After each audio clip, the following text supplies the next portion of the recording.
I had my heart attack on March 15th, 2014.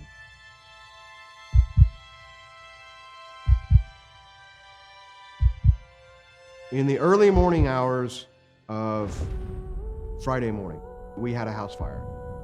And it was a working fire, so we were inside the building for quite a while.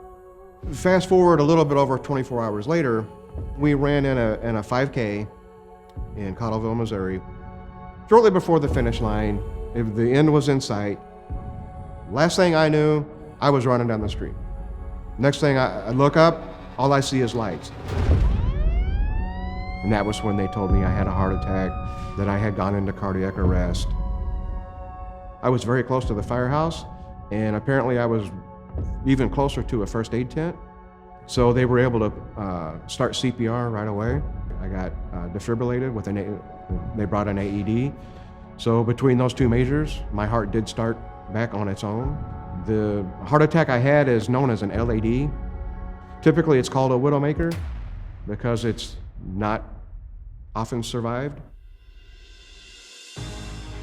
When you get into this line of work, you get into this line of work to help people. And you also get into it with the understanding that your life expectancy is not what everybody else's is going to be. The statistics show that firefighters are more likely to get cancer. They're more likely to have heart attacks. In today's fires, now they're more chemical and petroleum based. When it's really dense smoke like that and it's full of all these products of combustion, it permeates through our gear and it gets into our skin and therefore gets into our system. And I think hydrogen cyanide is probably one of the major factors in heart attacks, especially in firefighters. When we get a call, it's loud. There's a lot of tones that go off throughout both engine houses.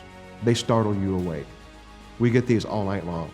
So you go from a sound sleep to you could be inside a house fire within 5 minutes. So that's a huge dump of adrenaline. It's also really bad for your heart because you're getting your heart up to exercise speed in a second. Your heart's up, your heart's down, your heart's up, your heart's down, when it really needs its resting period.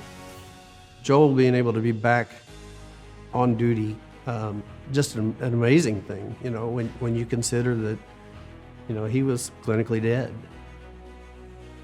When I retire, I just want to be able to relax and know that I got 25 years in when it didn't look like I was going to make it to 25 years.